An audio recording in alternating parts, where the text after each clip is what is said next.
So welcome back to GRAZYTV. So in today's video, I have another crazy story to share with you guys. And I really want to know your opinion about how we can change our society so we can help those who are weaker, especially those who are disabled. Buckle up because it is a crazy story. But before we get started, accessories of the day. So I have, this is a beautiful snake hood. It actually has a green little eye to it. I thought that was so edgy and so cute. And of course, I have my constellation necklace. I think this is so cute. You guys have seen me wear this, but I lost it, so I bought it again. If you guys like simple accessories but want a little, mysterious edge to it, you guys should get this constellation necklace. I am using the swimsuit as a top today. I thought it was cute. Anyway, let's get into the story. And today we're going to be talking about the SHINAHN Yeomjeon, aka the secret salt farm island. Yes, Korea technically look like this, but did you know there's actually a lot of islands in Korea, and I actually did not even know that either. Yes, the most famous island in South Korea is Jeju Island. You guys probably have heard about this so many times. I mean, so many celebrities go there. It's an amazing island. Think about like Hawaii, except it's for Korea. It's a famous place to vacation, warm weather, nice food, nice people. In Jeollado, it consists of 111 inhabited islands, and there's actually a lot more islands that are uninhabited, which means there's no people there living. SHINAHN Island, they say, is actually known to be very famous for fishing and especially salt. SHINAHN Island is not your typical island that you think of as a paradise. It's actually pretty much the opposite. There's no young people, there's no entertainment, there's no movie theaters, there's barely even a police station. I believe there's like one police station there, and apparently it's not really a police, it's just kind of like a security because they really don't do anything. And it's mostly farms and elderly who live there, especially people who've been there for entirely their lives and they just really don't migrate to anywhere else because they're so used to it. People who have actually gone into this island warn people to not come here as a tourist or really come here as a solo female. Never go here if you are a lone female. Always go with the group if you have to go here, because the vibe here is apparently so different. It's not a great vibe here. It's so gloomy, it's dark. So this story all started when a labor work service,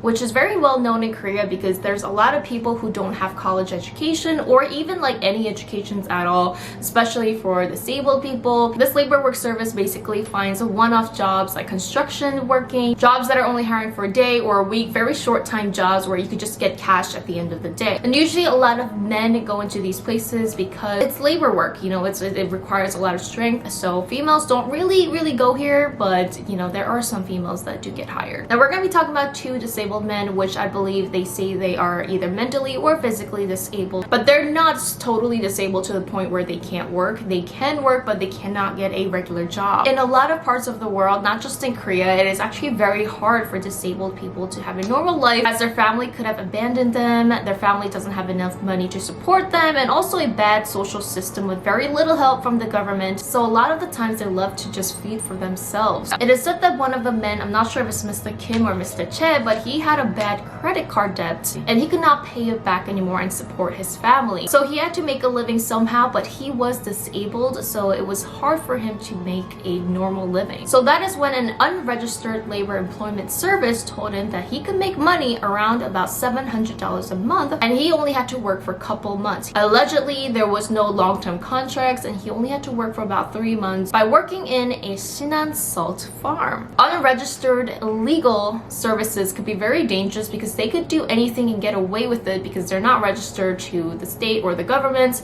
and you're avoiding taxes, and there's really no trails left behind. So a lot of these time illegal companies will use cash. Fast forward, in reality, Kim and Tae were actually tricked or scammed into being hired. So how this basically works is they trick these disabled people because a lot of people think they're very naive, they're innocent, they won't understand. So they tell them that you will be paid every month, you don't have to work for too long, just for a couple months. Just stay here, it's an island, all you have to do is work, you will be paid, you have food, you have a family, and you have a roof over your head. But in reality, these unregistered labor company actually gets the money from the farm owners as a introduction fee. So the farmers pay these labor workers like a $2,000 for introduction fee, and the farmers never pay these workers that are supposedly hired. A lot of these time, these workers have to work forcefully for long periods of time, way more than what they were supposedly promised. And it is said that there were people who were working here here on these salt farms for about 10 plus years. The biggest thing that makes this a modern day slavery is the fact that they never get paid. In a lot of these stories, these workers are fed in their brain, basically the farmers telling them you're being paid every month to your bank account. But in these remote islands where they're not allowed to leave, first of all, there's not even a bank near them, so they could never check to see actually if they have money in their bank accounts or not. They're actually manipulated to believe that they're working for money and that they're saving up money and they should be working hard and that they should be very loyal to their salt farmers because they're taking care of them, they're giving them food, they're giving them a job and a roof over their head. So yes, in reality, these workers were actually being very brainwashed to think that their farm owners were actually doing them good. Mr. Kim and Che confessed that they were forced to work 14 hours a day, and if they did not work well or if they did something very minor mistake, they were beaten with an iron rod and a wooden club. There's actually a lot of videos with these similar cases where they're being brutally cursed at, beaten just because of minor mistakes. I mean, everybody makes mistakes, right? One of the men confessed later by saying, "It seemed like our owners had an anger problem. Whenever he would get mad and we didn't do anything wrong, he would still beat us and curse at us. Not only physically, but they would mentally manipulate us, telling the workers, you have nowhere to go, no family, no skills. No one would hire you, so this is the best place for you to live." Salt farming is also not an easy job. If you see these videos, it's a labor job. It's literally farming and you're literally hunching down. I mean, you're on boats all the time. I mean, there was even a video where one of the workers had a swollen hand because he was bitten by something, and there's no hospitals or no medical field or even pharmacies near in that island. So most of the times, even if they get sick, they just have to naturally deal with it. The owners barely give them any medicine or anything to take care of their business. And like I said, even if they wanted to go somewhere, they don't even have money to buy any medicine. Also, salt farming, especially in these areas, is not a fancy job for anyone. It is said that about 20 kilograms of salt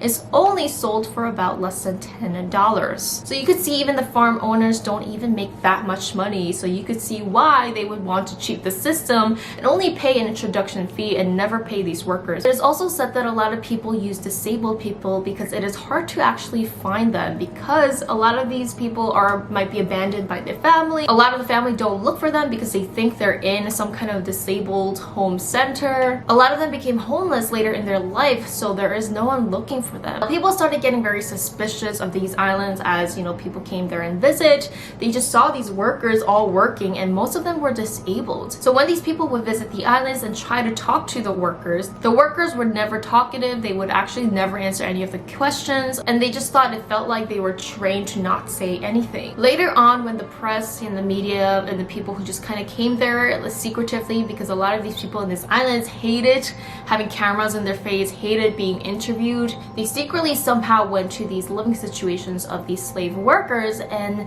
these living conditions will shock you. This is not a place where you live. This is a place where you just sleep, wake up, go to work, come, sleep. That's it. They didn't even have much possessions. Like, they were wearing the same clothes, and some didn't even have much socks. Also, it was reported that in a lot of their bodies and their skin, they just had so much bruises and cuts, maybe from the beating, from overworking, just living in such a bad, horrible condition. You might be wondering, well, why didn't they try to escape? Well, Mr. Kim and Che and probably most other slave workers tried to actually leave. Kim and Che tried to escape 3 times to be exact. Because it's a small town, everybody knows each other, and when something goes on, apparently these neighbors were being snitches. Yeah, the whole freaking island, everyone was in on this. When the slave workers tried to flee, the neighbors would call the owners and then basically snitch on them. The sick part is that the police was in on this as well. One of the men asked the local police for help, and the police would tell him to wait. Then the police would call the owner, then the owner would just come and pick up his worker, aka slave. So it is crazy, and it's just so mind-blowing that the police, the local police, was in on this. And that is why I say they're not really the police, they're more like maybe security guards. But no one wanted to help these people, no one felt bad for them, and they actually felt like this was normal and this was right. Every time Kim and Ted tried to run away, they said that the punishment got worse. So fast forward to 2014, one of the men thought that he had enough, and when the owner wasn't looking, he stole some paper and pen and he wrote down a letter to his mother. And when no one was watching, he sneaked his letter into the post office box, and that is when the letter actually reached his mother. The mother called the police, and about 2 weeks later, that is when the men were finally rescued. One of the men, I believe the guy who wrote the letter, he was able to return home with his mother, but the other men, he actually did not have any family to go back to, so it was reported that he's staying in a disabled home facility. After this Kim and Che's story went viral, the police started looking into other islands and other salt farms, and they actually found about 163 similar cases of slaves. Most were being underpaid or not being paid at all, living in bad conditions, and most were mentally or physically disabled. Later, the employment broker and salt farm owners were charged but sentenced to only a few years in jail with a stay of execution. So in Korea, a lot of the times you actually don't have to serve the whole sentence. I think you have, like, I believe you only serve a little bit and then you come home, and as long as you don't break the law, you're basically free. So a lot of people were angry because they were basically human trafficking, putting slaves in their own farms, and they only get few years, like less than 3 years in jail. Not to mention all the horrible things that they did to these people to change their lives and their mentality forever. One of the salt farmers who had Mr. Kim and Che were interviewed later, and the interviewer asked the salt farm owner, why did you do this and why did you bring back those people who were trying to flee and escape? The owner replied, wouldn't you bring back your dog that ran away from home? The mentality of these whole island, you could see they treat people like dogs. Another crazy thing is a lot of these people who live in these islands actually agree and they're okay with having these slaves. They thought that they were actually helping the disabled by giving them something to do, a place to sleep, and food. They believe that being on their own would be even worse, as they have no place to go and they would just end up homeless with no food, no work, no job, nothing to do. Not only are men, especially in labor work, were caught. I mean, even a couple years ago, there was also a similar case where Miss Swoop, who was adopted when she was 12 years old. Yes, she did have a bit of mental disability, but later they found that she was perfectly fine. It's just that she cannot read. That's pretty much it. But no, she was abused. They gave her no education, made her to work as a housemaid, and she actually worked as a house slave for over 45 years. And when she was finally freed, she was 58 years old. So what's going on now with the salt farms? So after this 2014 case went viral, they say that most of the salt farmers don't use human workers. They actually use technology or even machines to harvest their salts. And right now the cost of salt on the market for the farmers are only about 0.10 cents per 1 kilogram. So farmers say they had barely left enough for their family after they pay their paid workers, and that the price is too low because of the economy, and also because nowadays you could actually get imported salt cheaper from other countries.